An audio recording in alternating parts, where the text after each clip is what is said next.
In this section, we're going to discuss how prices move and who the players are behind it. When you understand how traders make prices move, then how you need to think to generate consistent results will start to become clear to you.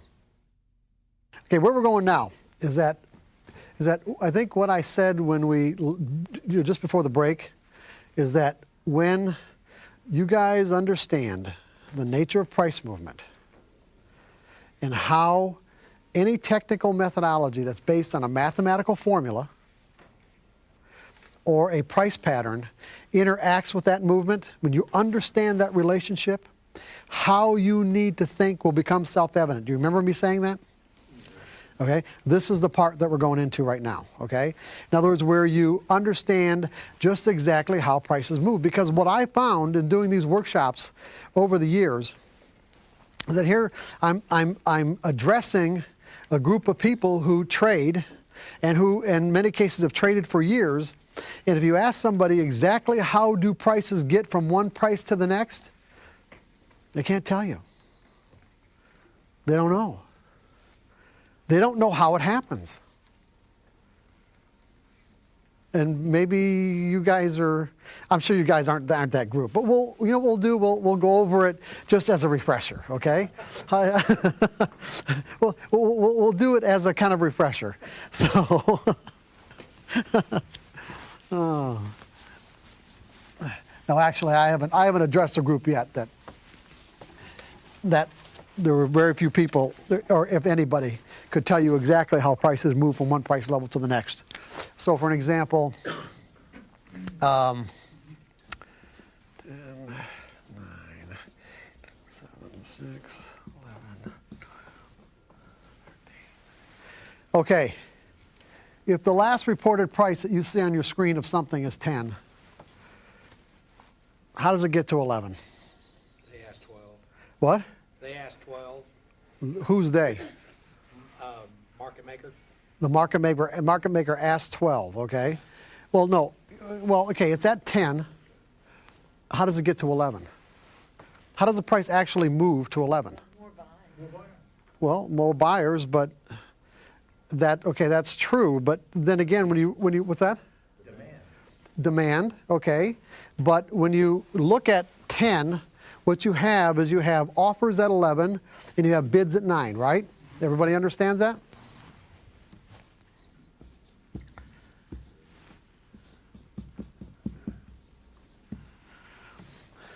Okay, now, there's only two ways that anybody can make money in this business. There's only two possible ways, no matter what strategies you're employing, no matter how elaborate they are, no matter how simple they are. You have to be able to buy something at a low price and sell it back at a higher price, or sell something at a high price and buy it back at a lower price. Are we in agreement on that? And would you also agree that everyone that trades is trading to make money? Yes. In other words, I'm going to say that there isn't anybody who puts on a trade that does so knowingly and consciously thinking it's going to be a loser. In other words, when they go into the market and say, my purpose is to lose money. Okay, you guys with me on this? Now, if the only way that you can make money is to buy low and sell high, or sell high and buy low, and the last price, posted price, is 10, which represents the value at that moment, then what's low? 9 is low. And what's high? 11. What's the only way that it can get to 11? Somebody thinks 11 is a good price, meaning that they have to buy high relative to the last price, right? So for an example, so basically what this also means is that all the offers have to be taken out at 10, do they not? Anybody who had an offer in at 10 that wanted to sell at 10 will get filled, and all those offers have to be taken out for the price to go to 11. Correct? And of course, and for the price to go to 12, all the offers that exist at 11 have to be taken out so that someone could actually bid the price up to 12. For prices to move, somebody literally has to bid the market up. Or for prices to go lower, it means that someone has to offer it lower. Now, if the only way that anyone can make money is to buy low and sell high and buy low, why in the world would anybody bid the market past the last posted price? Because he they thinks he got a winner. Conviction, exactly. Conviction. In other words, what you have is a situation where on every trade that exists, there are two people on both sides of the trade. Even in stocks, there's even someone who's selling a stock, not like a commodity where in a futures contract or an options contract, there's two people on both sides of the trade. There's a buyer and there's a seller, and the next tick is going to make one of them a winner and one of them a loser, right off the bat. If you and I enter into a trade at 10, okay? We enter into a trade at 10. It means that you, in essence, if you're the seller, let's say you sold them at 10 and I bought them at 10. The next tick is going to make one of us a winner and one of us a loser. If the next tick is 9, the amount of money that flows into your account is coming directly out of mine. Are you guys with me on this?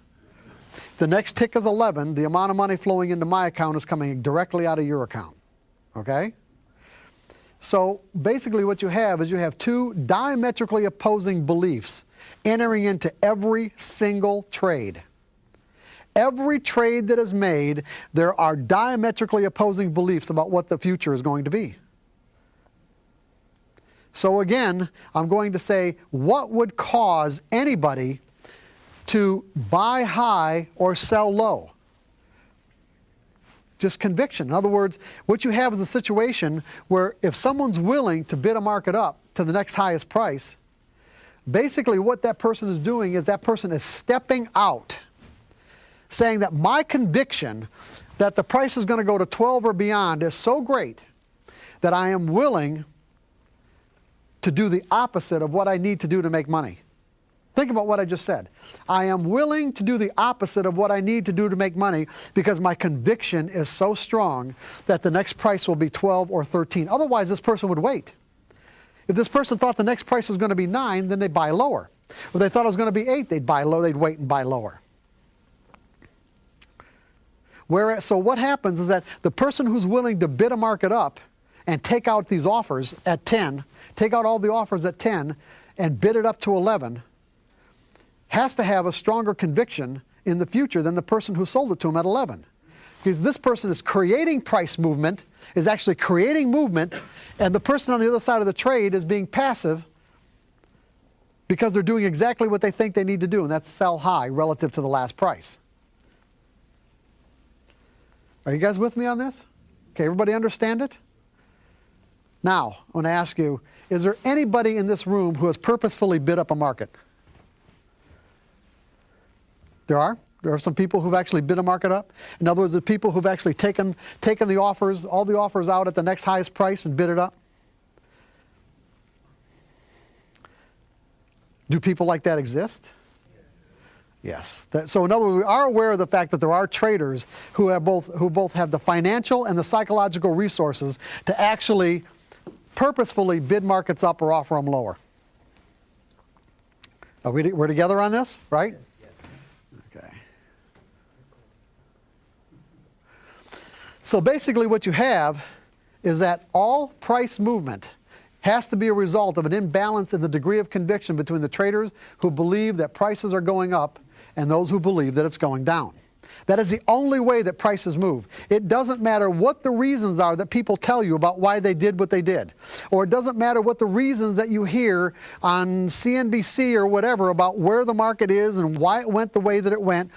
Ultimately, it all boils down to an imbalance in conviction. That's the only way prices can move. Because the only way they can move is for someone to actually purposefully bid it up or offer it lower. And for them to do it, there has to be, like a sense of strength in terms of energy in their belief that the next tick is going to make them a winner.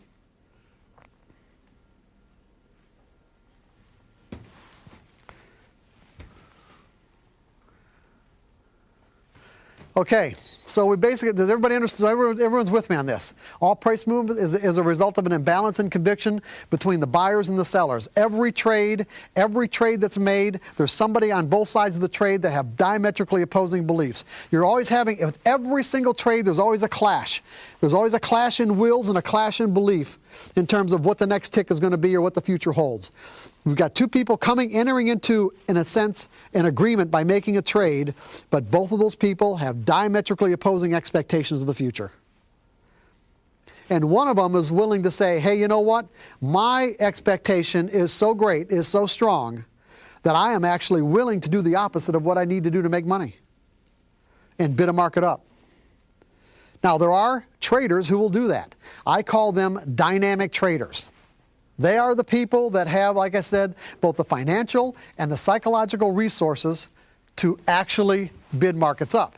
What the typical, and what I'm going to call everyone else, passive technical traders, okay, they've got dynamic traders and passive technical traders.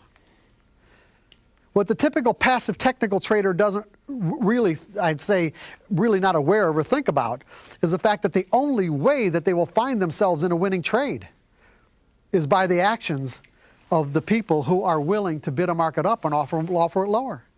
That's the only way that it happens. In other words, when you and I get into a trade, and I am a passive technical trader, by the way. I'm not one of these dynamic guys. I don't bid markets up and offer them lower.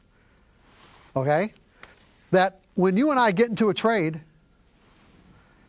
at this price right here, let's say we bought at 7, we're buyers at 7. What are we really saying when we get into that trade? Bottom line, what are we saying? Based on the dynamics of what I just explained.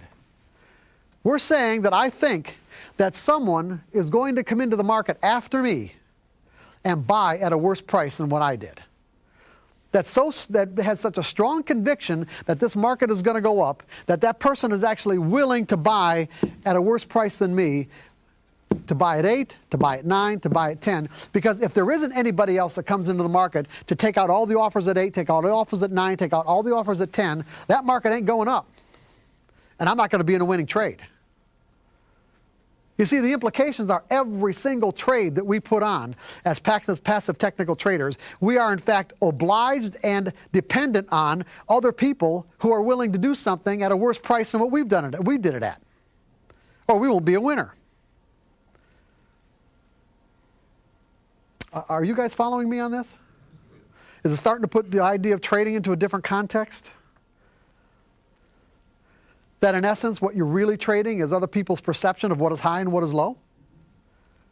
That any technical indicator, any price pattern that you might trade, any trade that you put on, you are basically trading other people's perceptions of what is high and what is low.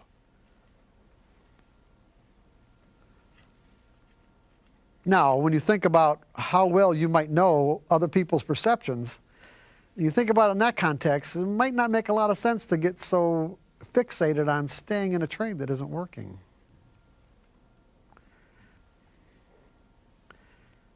It might be a little easier to put in a stop. And to say, hey, you know what? If people aren't coming in to buy at a higher price than me, I'm going to give them this much room from here to here, and if they don't come in, I'm out of this trade. I'll just go to the next one. Because that's basically what you're doing as a trader. You are completely dependent on other traders to make you a winner. Now, who are these dynamic traders? Who are the people that are going to do this and why? What? Hedge funds, okay? Money managers. In the commodities arena, do you guys really know how the futures markets even started in the first place? Or why they even exist? I know people probably exist because they're on the screen and it's part of the platform, but there's actually a legitimate economic purpose for these things. And when you get to the underlying, when you understand the underlying reason for these markets, you'll understand why they trade the way that they do and why prices move the way that they do.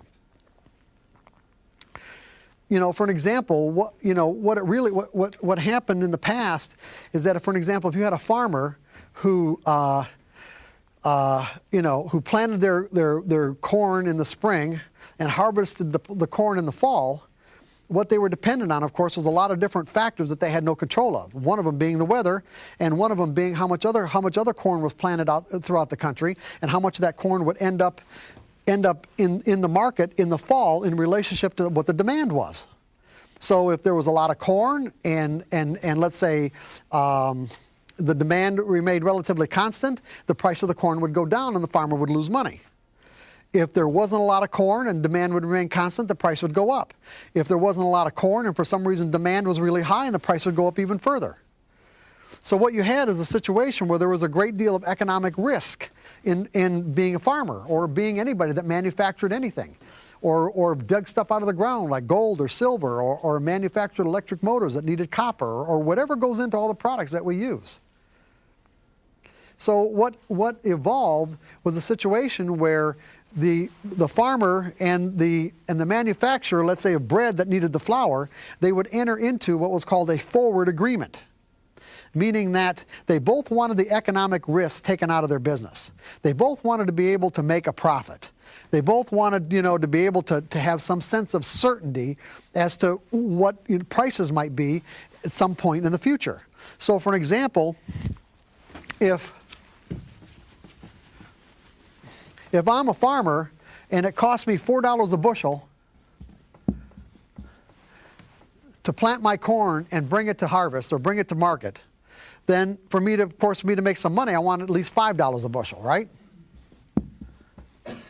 And if I'm the guy on the other end of that trade or the other end of that transaction that wants to buy that corn in the fall or wheat or whatever, and I want to know exactly how much I'm going to have to pay for it.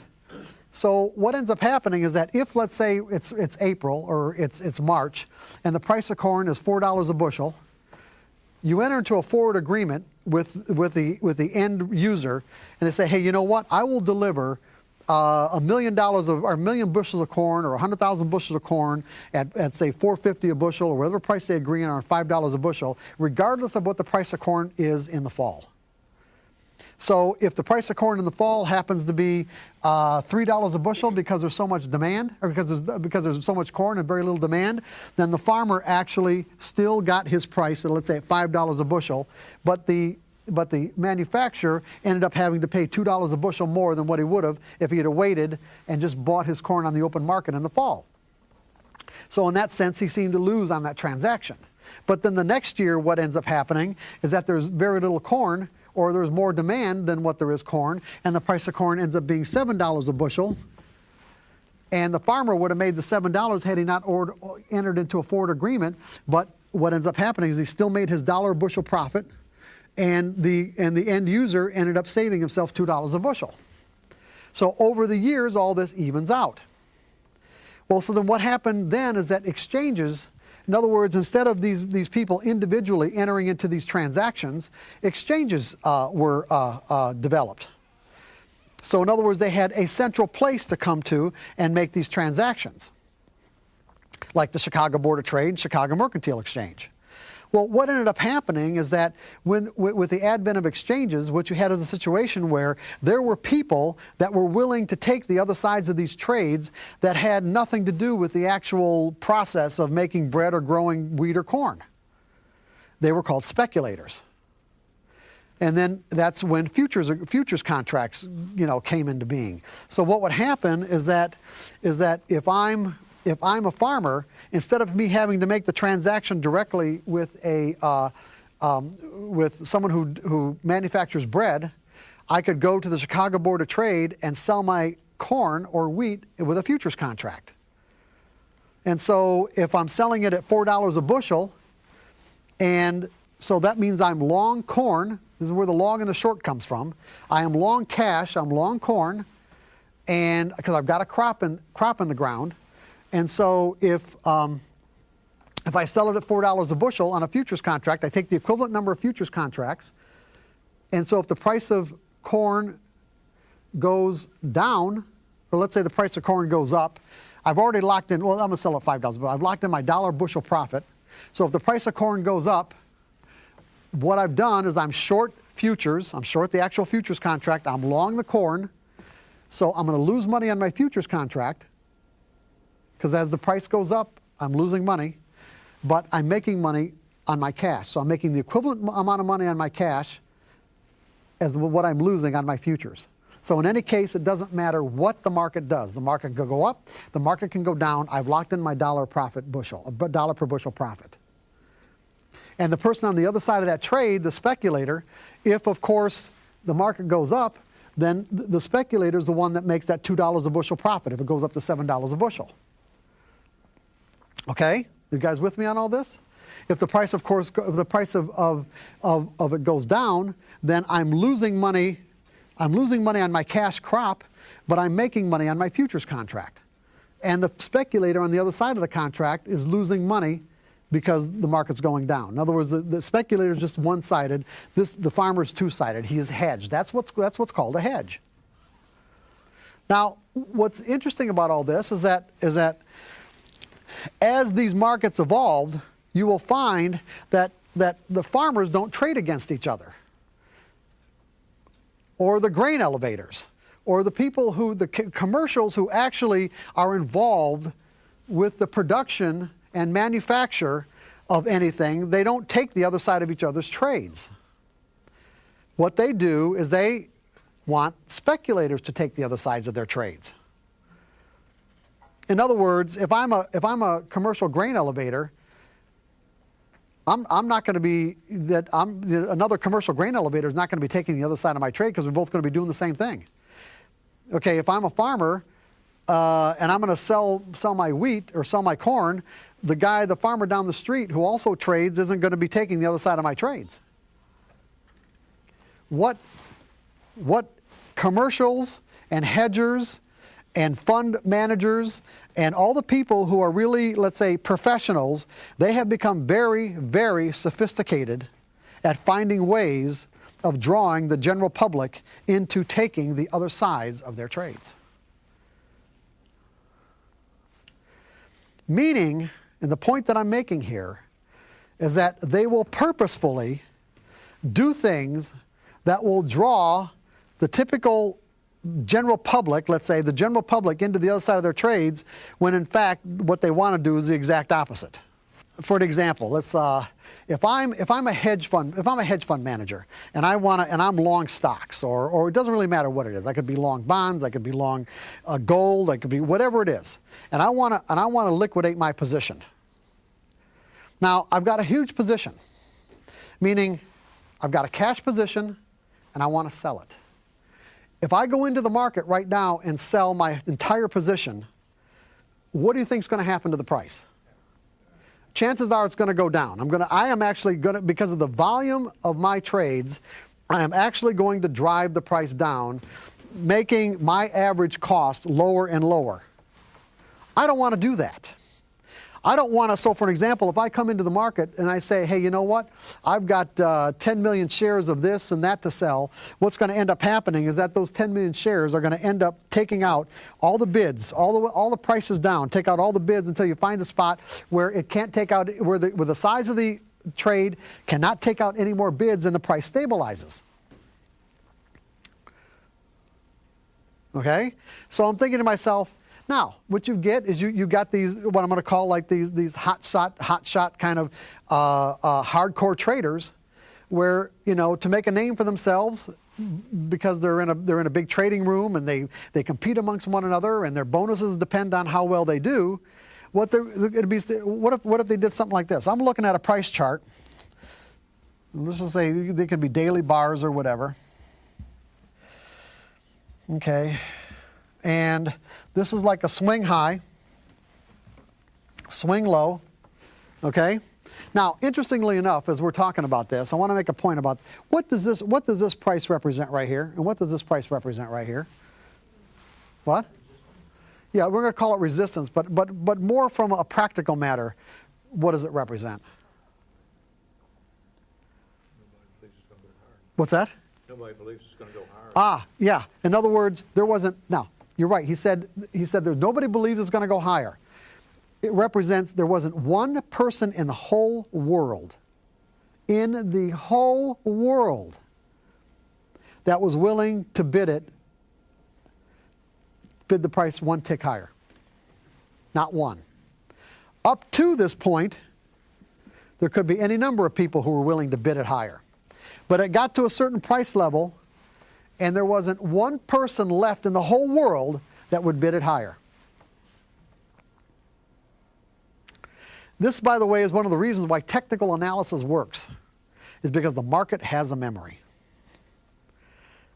This is why technical analysis works. The market has a memory. Because when the market came back down, you formed a swing low, came back up to this high, there were people who made money by selling this high. There's a good chance those same traders are going to come back into the market and do it again. As well as there are people who lost money by buying that high. Because for every trade that was made up to this last price, there was a buyer and a seller. There was a trader on the other end of the trade that sold, that bought that high. Now when the market comes back again to the same price level, chances are there will be an imbalance between the buyers and the sellers. Just by the mere fact that the people who made money are going to be willing to trade it again and come into the market maybe with a lot of ferocity. And the traders who lost money by buying that high are probably not going to be willing to do it again. And so what you have is even more of an imbalance that existed the last time. Are you guys with me on this? I'm waiting for it to break through. Okay, well that's fine. You can do that. However, You gonna explain that part, what they're thinking? no, I'm not going to really the most I'm going to do is get into what we're just doing right now, because this is not, this is not a course in technical analysis. I mean, and it doesn't really matter anyway, because you guys are trading off of mathematical formulas and not doing subjective trading. So, and this would fall into the category of subjective trading. Subjective trading also is the equivalent to like who watches Texas Hold'em tournaments like on TV? Anybody? Come on, give me more of a show of. So you've got categories of development where initially people when they play Texas Hold'em, you play your cards, and then you get good enough at playing your cards. What you start doing is playing the people, and you get good enough, you get so good that you don't even have to play your cards. You don't have to look at your cards. You just play the person. That's the equivalent to subjective trading. Okay, what you're doing is you're using a process of deductive reasoning to determine who's thinking what and what they're likely to do. Okay. And the only reason I'm giving you all this information and making this point is so that you understand with no uncertain terms that there's a whole category of traders out there, people out there, traders, people who have both the financial and the psychological resources to bid markets up and offer them lower. And what's the point that I'm making? The point that I'm making is that any particular technical methodology that you use to determine a pattern is present that gives you a higher probability of one thing happening over another, until you can get into the minds of the people who actually move prices, you will never know for sure what's going to happen next. The only people that know for sure are the people who are willing to do it. And that's what you got to burn that in your brain. You will never know for sure what's going to happen next, unless you can read the minds of the people who are going to do it. And there are people who will do it. And they do it all the time. That's the only way you end up in a winning trade. Most of the time when you end up in a winning trade is because of what these other dynamic traders are doing. So to convince you that there are people who are willing to do this, if I'm a hedge fund manager and I've got to unload a huge position and the market happens to be sitting right here in relative to this chart pattern, how might I maximize my profits? What might I do? Now remember, I've got to sell. I'm going to be a seller. But what might I do to make sure that I get the best price? What? Drive it up and sell. Yeah, drive it up. In other words, I will do the opposite of what I want to do to get a better price. And I will drive it up. But how much risk am I taking by doing that? Probably not a lot. If you sell it just a little, drive it up, and sell a bunch coming back down. Well, yeah, I mean, if I drive the price up by taking out these offers and then bidding up, taking out an offer, in other words, I can look with depending on the kind of software I have, I can find out what depth, the depth of the market, meaning that and I'm not saying these are hard offers because people pull their offers all the time, but I can look at this high and I say, you know what? How much money might it take for me to drive the market from here to just past these highs right here? How many offers do I have to take out to do it? Just tally it up. Just tally it up and see if you want to spend the money. Because in essence, how much risk are you actually taking? See, by driving it up, what you're doing is you're increasing the asset value of your portfolio. So in that sense, you're not taking any risk. You're actually making money. If I continue to drive the price up, I am actually making the trades that I made down here winners. Every tick that I drive the price up, I'm making myself a winner on the trades that I made at lower prices. To actually drive a price up because you are making yourself a winner at the prices that, what you bought at lower prices. If, for an example, by me driving this price up, it draws other people into the market, that will help, will it not? Because it creates more of an imbalance. Now, that's the real thing. What I want to do is I want to get more buyers into the market. And the reason why I want to get more buyers into the market is so somebody is there to take the other side of my sell orders. Because that's ultimately what I'm doing here. What I'm doing is I want to sell.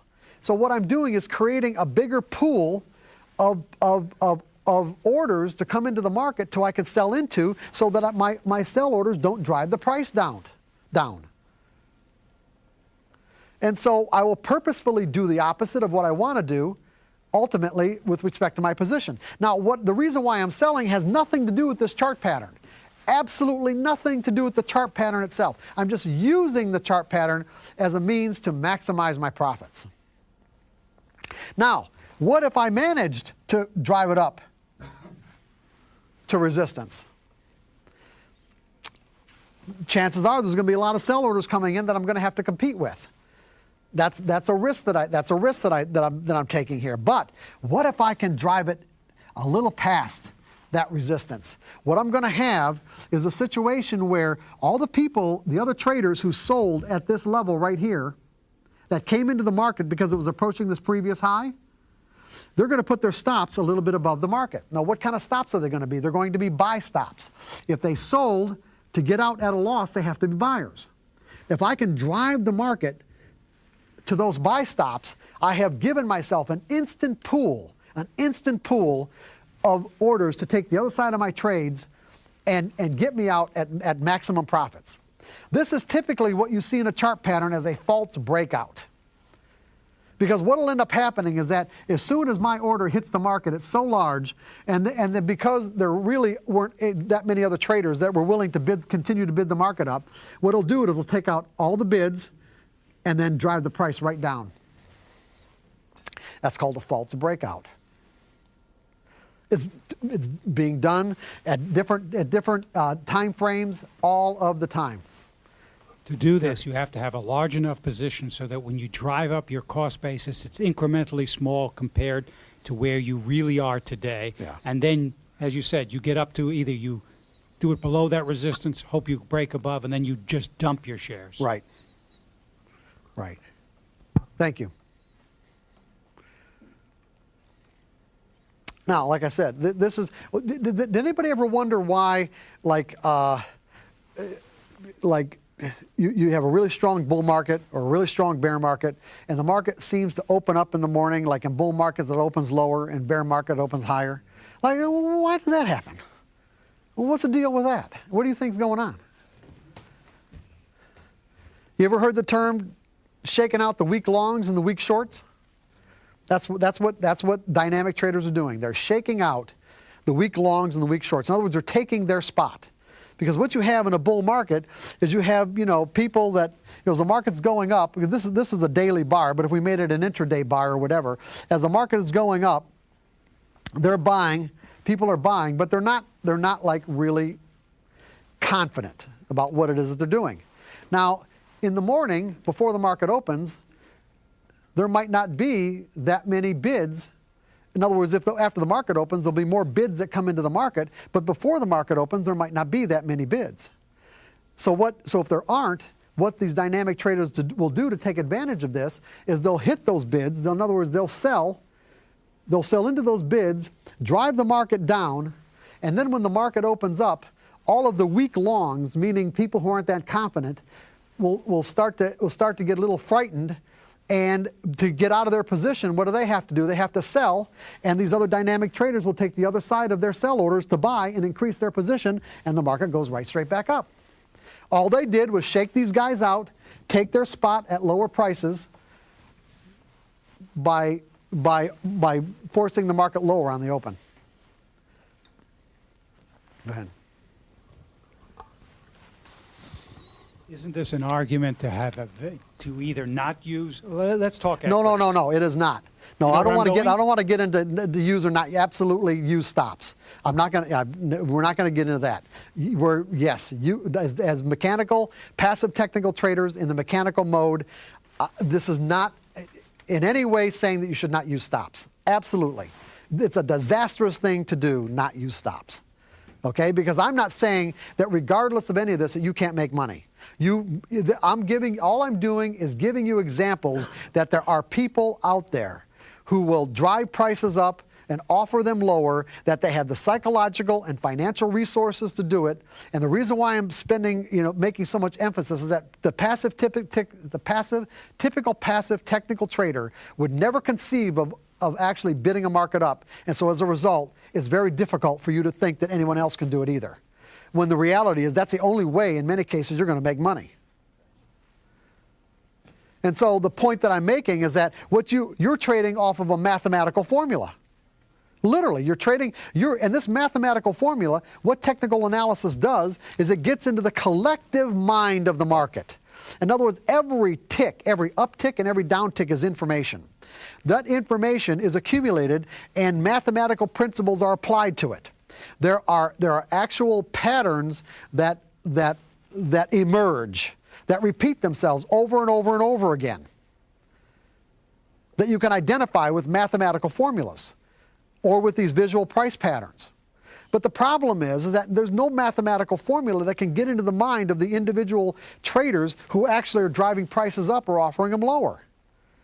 But if you don't know that, you somehow or another, if you're trading on a smaller time frame,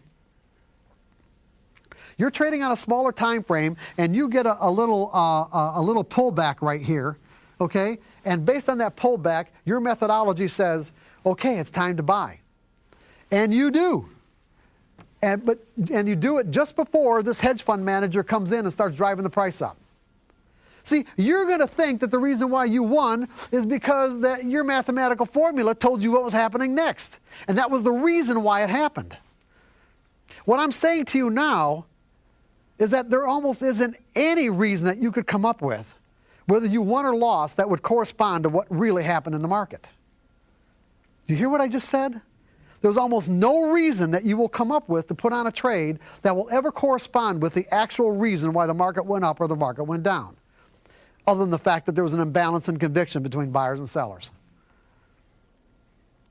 Because the people who do this will not tell you unless it's in their best interest to do so. And the people who report it in the news agencies, they don't know either. They're making it up. They make up the reasons because they sound reasonable. They are paid to sound reasonable. And there's no way to verify what it is that they say.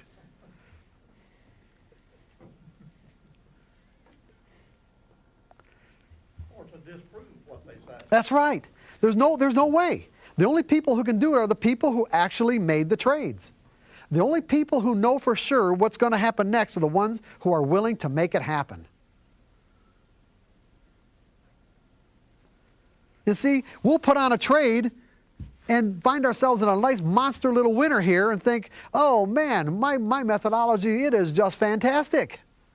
And then the next time you get the same signal and then you don't get anything. Not only that, it's a loser. You think, oh, now you feel betrayed. You think your methodology let you down. Your methodology wasn't designed to tell you what's going to happen next on a trade-by-trade basis. No technical methodology is. That's where your expectations are not in line with the reality of the situation. That's why it's so easy to make mistakes. It's because you're expecting something from your methodology that just doesn't exist. It just doesn't. It never did.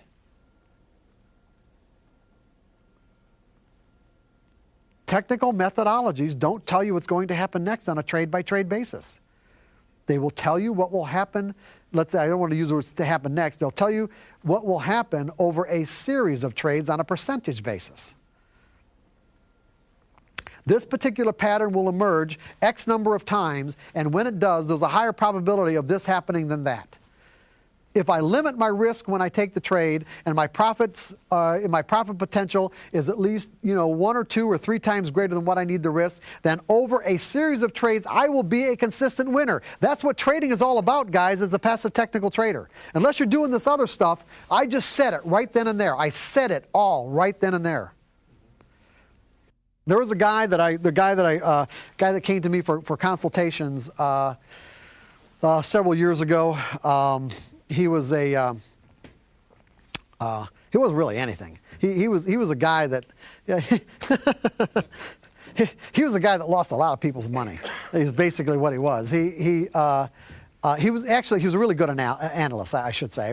He was an excellent analyst. In fact, as far as market analysis was concerned, he was probably one of the best analysts I'd ever worked with. But the problem is that he had some really, as far as executing his trades, and let's put it this way, he was, let's say, on the arrogant side. That's being nice. And so when he put on a trade, he just thought that was it. The market was going to do what he thought it was going to do, period. So he was the kind of guy who, he went through all of his relatives' money with trading accounts and his friends and that sort of thing, and he was getting to the point where he was really exasperated. So he came to me for consultations, and basically after listening to him, I said, hey, you know what?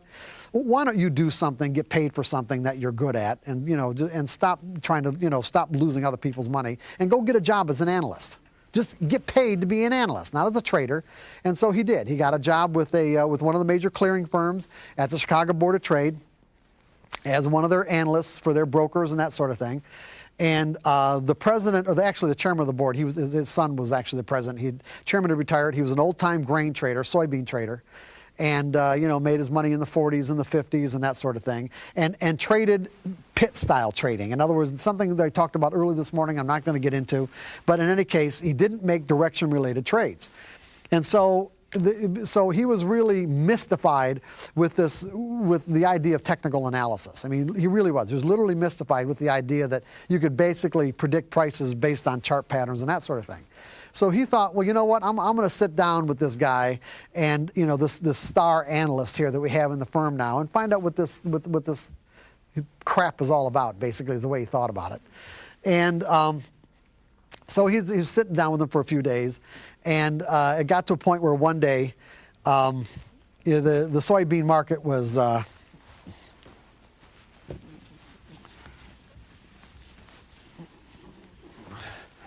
The soybean market was basically, trading in a range, about the middle of a range between what the analysts projected as the high of the day. Not just the high of the day and the low of the day, okay?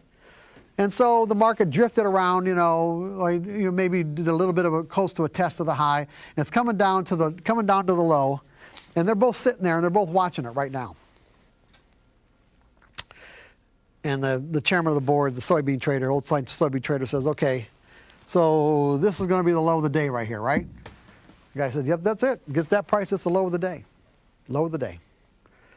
And the guy looked at him and he said, that's bull. And he picked up the phone, which had a direct line to the soybean pit. And he said, sell 10 million beans at the market. Now, 10 million beans is 2,000 contracts because they trade in 5,000 bushel increments. So he hit the market at that moment with 2,000 sell orders, okay, which immediately drove the price down 10 cents, which basically is $1 million trade, by the way.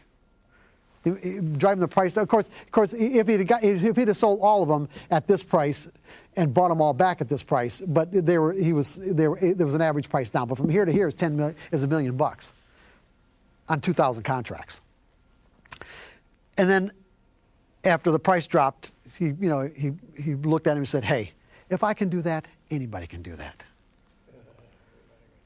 If I can do that, anybody can do it. Now think about the implications of what I just said. If you remember back in that survey that we just took a little while ago, and I said it only takes one trader somewhere in the world to negate the positive outcome of your edge? Oh, gee, what if you were one of the people that bought right here? How many people did it take to mess up your trade? Just one. Just one person. That's all. It's usually more than one, but that's all it takes is one.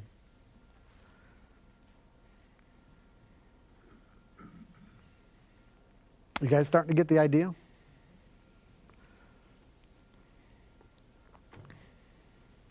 This kind of stuff is going on all of the time. As a matter of fact, when prices move, this is usually the reason why.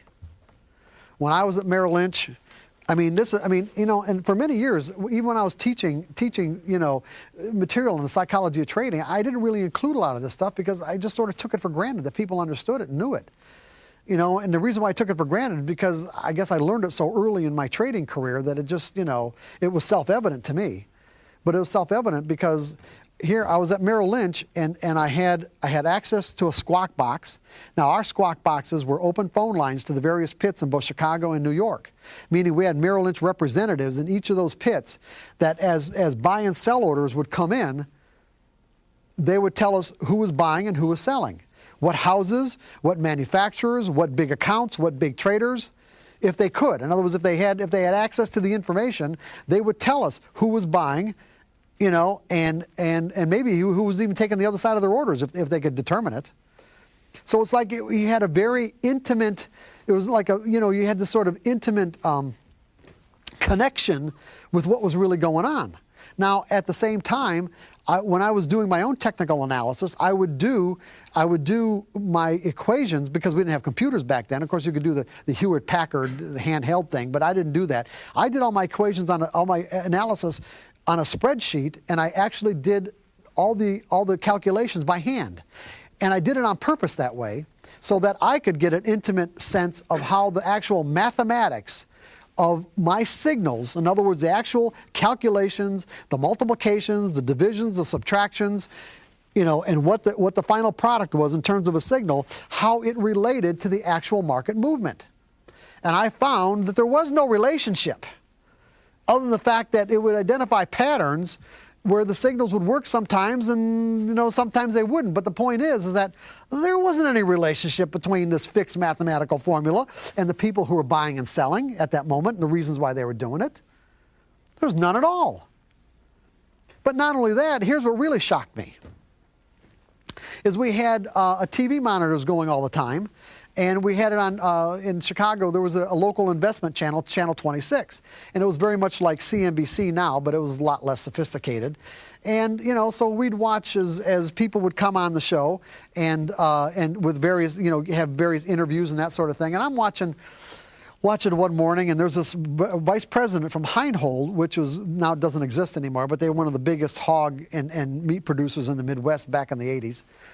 And this vice president from Heinhold is being interviewed by, the guy on Channel 26, and he's talking about how, people got to get into live hogs and pork bellies because prices are going up, and and he's just going on and on about what a great investment it is, and really, and this would happen quite frequently, by the way, but this was just an example, and then all the phones started lighting up.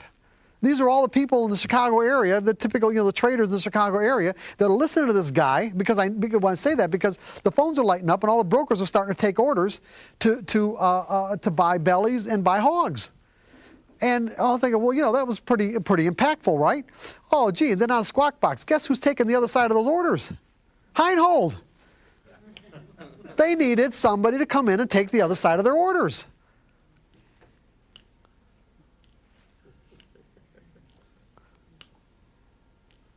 What does a mathematical formula have to do with that? Now, as it just so happens, if my math is working in a way where I happen to get in at that moment, I end up in a winning trade, well, that's great.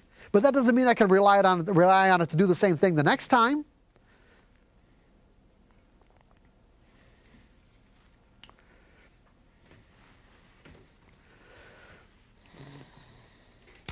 Okay, I explained hedging, reverse auction.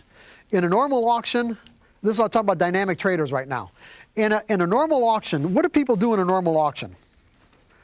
In other words, if you're in a situation where things or items are up for bid, when you're outbidding somebody, what are you doing? You're eliminating the competition, right?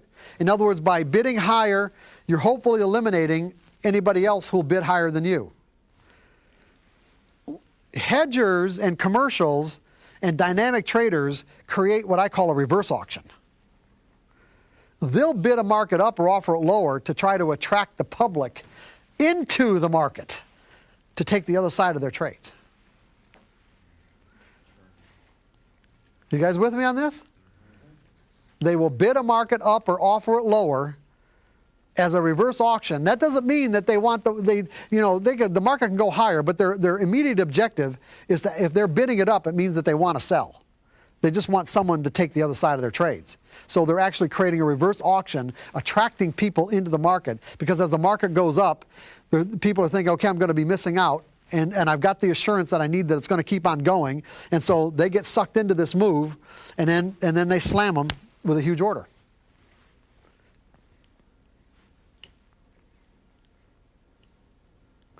Now, see, I had intimate contact with all of that at Merrill Lynch.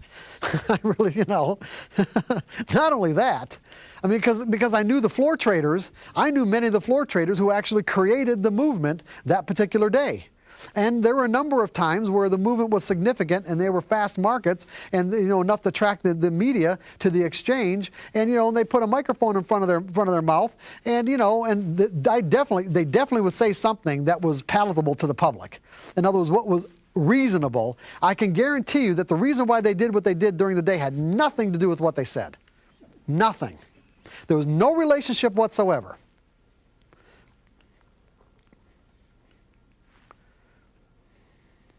Go ahead.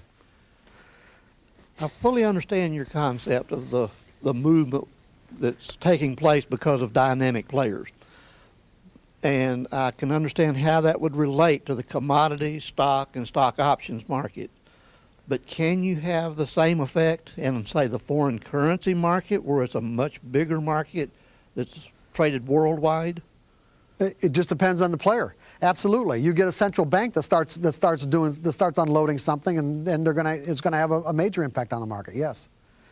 But you've got basically what you have is a situation where this market's so large, it's so liquid, that it would be very difficult for individuals to have any impact on it. Is that what you're saying to me? Is that what you're? Well, I wasn't necessarily limiting it to individuals. I mean, even a central bank on the world market, could they have that kind of an impact? Well, it's what I call the pebble in a pond effect. Okay, they might not have enough impact initially. Okay, initially to do something. Okay, to have that meaningful, to create that meaningful of a price move. But you've got a pebble in a pond, which is the way a lot of prices move anyway, because it's like what you got is you drop a pebble in a pond. Well, if it's it creates waves, does it not?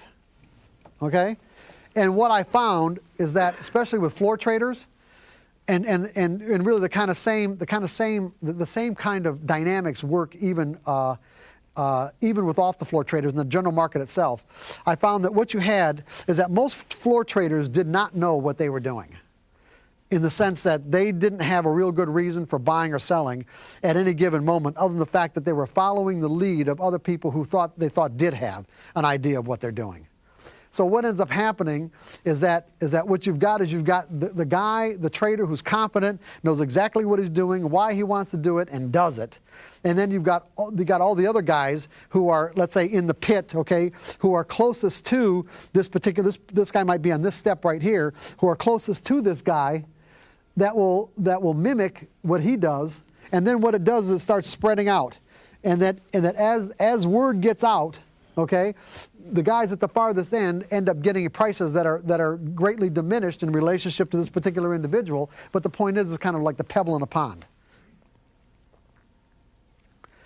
A central bank could create the same thing. In other words, initially, a central bank hitting the market with a huge order might be absorbed, but the fact that the central bank is doing it will cause other people to want to do it too, and therefore, as a result of all the other traders who pile on, it creates a huge move. Does that make sense?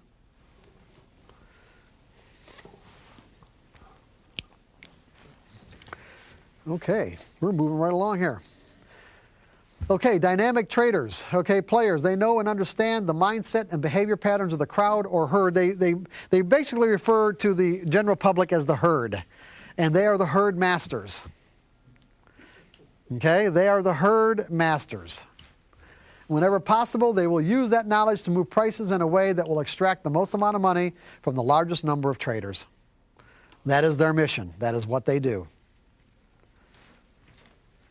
Characteristics of passive technical traders, they're usually mystified by price movement. Would that be a fair characterization? Okay, they wouldn't think about trying to cause price movement. As a result, they typically can't conceive of anyone else doing it either. They're typically drawn into trades based on an opinion about the attractiveness of the price or stampeded out because of fear. The passive technical trader's objective is to find himself in a winning trade without any intent to move prices. Now think about what you're doing. You are trading in a way where you want to find yourself in a winning trade, but absolutely wouldn't even think about moving prices to do it. You're completely dependent on someone else doing it for you. To find himself in a winning trade, he's dependent on other traders to be willing to either buy or sell at a worse price than himself to create movement in his direction. The typical passive technical trader is expecting other dynamic traders to make him a winner when they usually have little or no knowledge, insight, or understanding about how dynamic traders operate. Would that be fair? The typical passive trader does not realize it only takes one dynamic trader somewhere in the world to negate the positive outcome of his edge. Is that a fair statement now? Does anybody want to argue with the statement anymore? And I'd say anybody did in the first place, but there are some people who raised their hand and said that that wasn't the case. Is there anybody that's not convinced about this? Seriously, I want to know. And we're not going to get into a fight or anything, but you know. Okay, the characteristics of technical analysis. Now what we're going to do is we're going to take what we now understand about the nature of price movement and look at the nature of technical analysis to just see what we got here, okay? See how well it meshes. Okay, technical indicators define, identify, and organize market data, the up and down ticks into understandable patterns. Are you guys with me on this? The patterns are observable, quantifiable, meaning they can be measured, and repeat themselves with statistical reliability. And really, while I'm doing this and while we're going through this, I want you guys to really keep in mind that just because I explained the underlying characteristics of dynamic traders and people who can actually move the market and do it all the time, in fact, when the market's moving, they're the ones who are doing it. It's not you or I. The only time you or I move the market is when there's an overabundance of market orders coming into the market from passive technical traders. Because a market order does what? Okay? If the last price is 10, we've got 9, we've got 11. Okay, what's the market? The last price is 10. If I want to buy, the market's actually 11, isn't it? That's the market, because that's where the offers are. The offers are at 11, so that's where I'm going to get filled. I'm going to get filled at 11. Well, if there's so many market buy orders coming into the market, and all the offers are taken out at 11, then that means the next price up where there's offers are 12, and that's where I'm going to get filled. And if there's so many more that got in before me, and this is it's really an overabundance of buy orders in relationship to the number of offers that exist, then I might get filled at 13, because that's the market. So that's the difference. You've got an overabundance of passive technical orders coming into the market that will drive it up, or you've got dynamic traders who are doing it purposefully. And when they're doing it purposefully, I guarantee you they got a good reason for it. They know what they're doing. I'm not saying it always works, but they know what they're doing.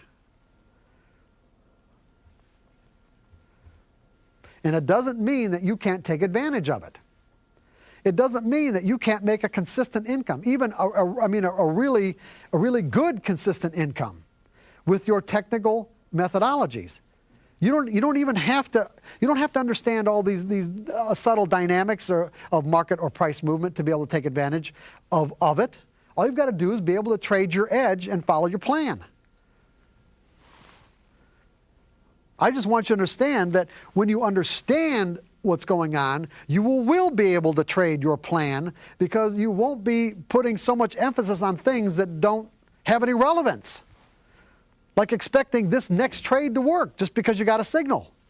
Is this what drives the price up typically early in the morning, like when the market opens, some popular stock, all the orders come in, or it goes down, and is that what creates this gap? Or Well, I can't tell you I mean, when you say that's what happens, I mean, let's is put it it this way. is it a log jam? You can always break it down to one fundamental reason. The only reason that really there is. There's an imbalance between buyers and sellers. Price movement is always the result of an imbalance. Because when there's balance, there's no movement. Right. It's that simple. Right. If there's balance, there's no movement. Prices do not move when there's balance.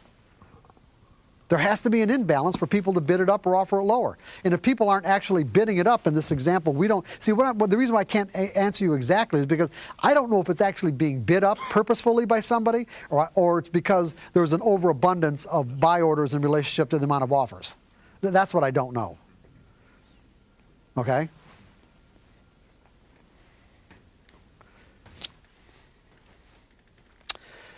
The patterns basically measure the collective mind of the market. In other words, here, and I should have really emphasized this word, collective mind of the market. Not the individual minds, the collective mind. Meaning all of the actions, all of the beliefs, all of the agendas, all of the objectives are built into that next incremental price change from 11 to 12 or from 12 to 13. It's all there. And the only thing that mathematical formulas can do is actually measure that, measure the patterns that result from that information. It isn't getting the information of the guy who actually bid the market up by taking out all the offers because he's got some specific agenda about what he wants to do with where he wants to see the prices go, because he's doing something that has nothing to do with any of this, meaning your technical methodology or anybody else's. He might be putting on a huge hedge position based on some contract that he has to deliver something 3 months from now.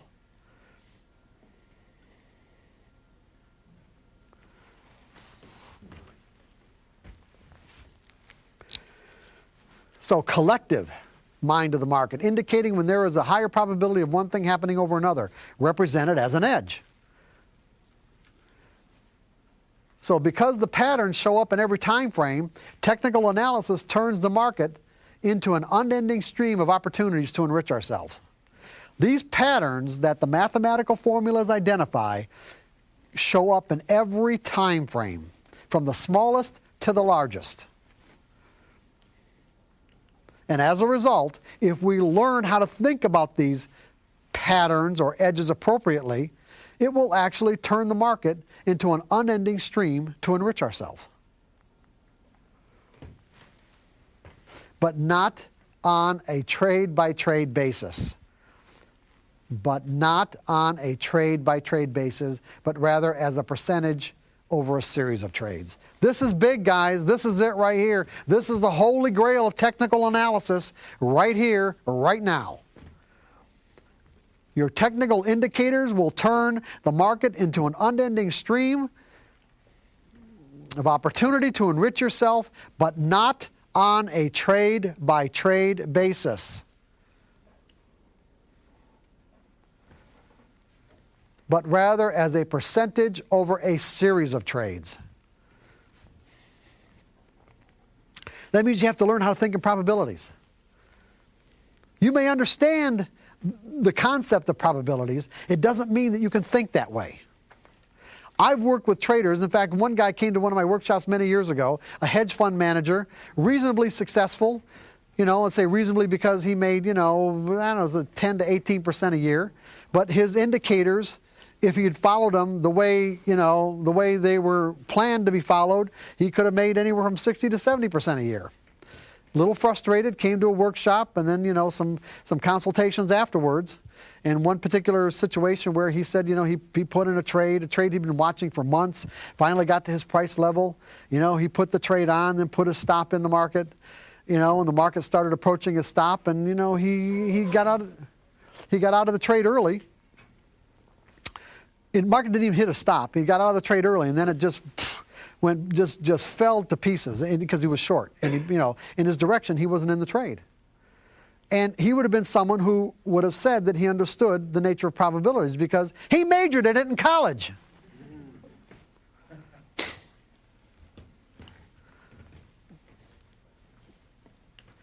But he did not do the sufficient amount of work to train his mind to think in probabilities at a functional level.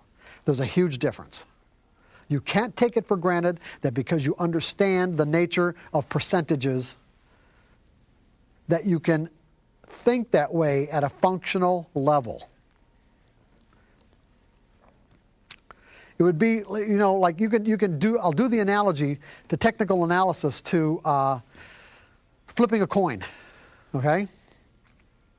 That if you take an evenly weighted coin and flip it 1,000 times, you've got a large sample size there, right?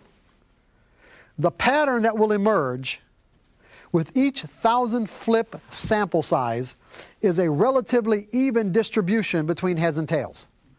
Maybe not quite 50-50, but let's say 49.2 and, 49.8 or something, whatever. There might be a little bit of more variance there. But in any case, that will be a pattern. See, that's a pattern. Because it'll happen every single time you flip the coin 1,000 times. But within that 1,000 flip sample size, is there any way, since you're going to get an even distribution between heads and tails, is there any way that you can know for sure which individual flip is going to be heads and which individual flip is going to be tails? No. You could get 10 flips of heads in a row and be absolutely positive the next one's going to be tails, and it could come up heads again. And even though you can have all these streaks of heads and tails, in the end, they're still going to come up 50-50.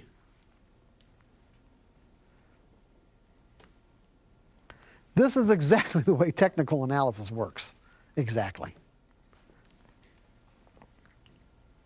When you consider the diversity of the market, with all the different players and all the different agendas from people all over the world, trying to predict what will happen next would be almost equivalent to sitting in front of a slot machine and coming up with some rational reason why you think that the pattern that you're looking for is going to come up on the next push of the button.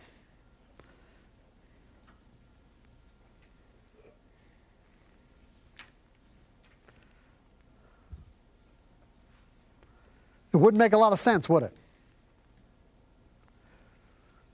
But the reason why we get fooled as traders, and we think of it in not this probabilistic way, is because when we put on a trade, we put on a trade for a reason. See, reasons are important in our lives. Reasons are important. We put on a trade for a reason. And see, the problem is that when the trade works, we just naturally think our reason was right. What I'm trying to do here is help you disconnect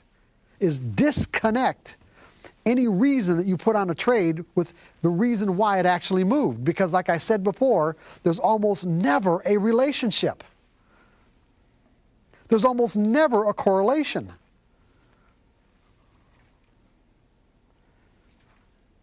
And so the next time that reason seems to appear in the market, we're gonna do the same thing, thinking we'll get the same result.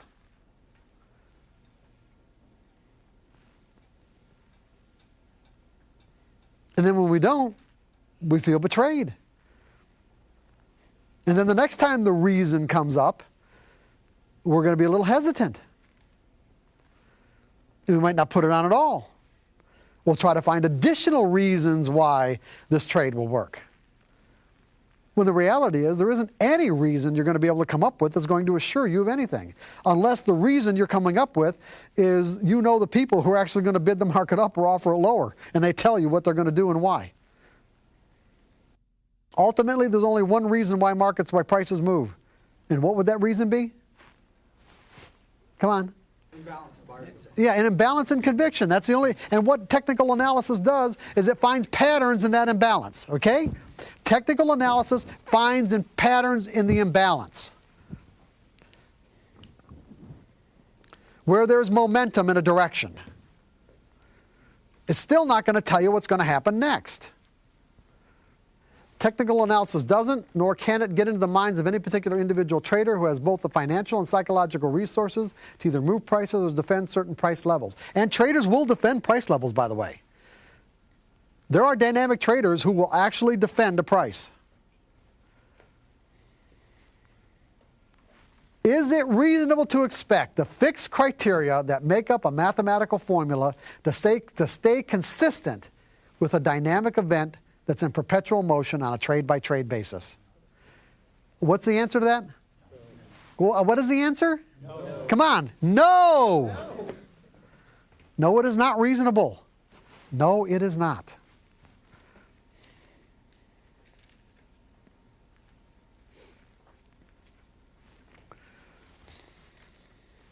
Especially where that motion is being caused by traders all around the world with differing beliefs, objectives, and agendas.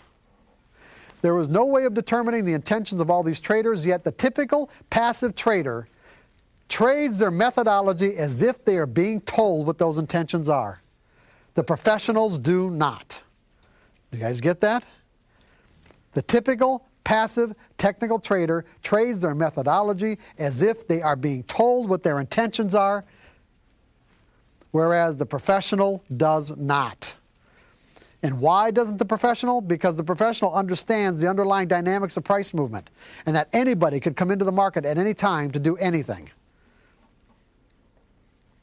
There was another floor trader that I worked with who executed, traded his own account in the soybean market, but also executed the orders for at the time, one of the biggest soybean producers in the world. There was an Italian firm that actually tried the corner of the soybean market and got thrown off the board of trade. But before that happened, there was many days where, he would call, be in touch with the head traders at the home office, and they're plotting out their strategy. And he told me one day, it's like the whole strategy for that day from the home office traders, the whole strategy was to spank the locals at the Chicago Board of Trade. That was their only purpose that day. They were going to suck the locals into a trade, and they were going to try to wipe them out.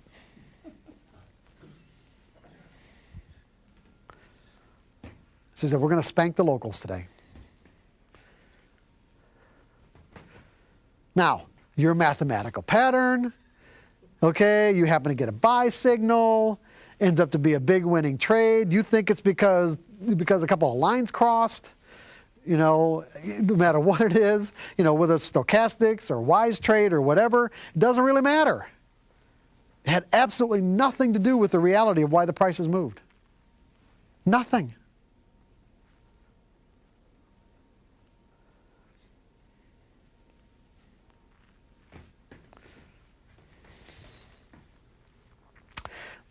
This is the primary characteristic that separates the professional from everyone else. What I just said right here.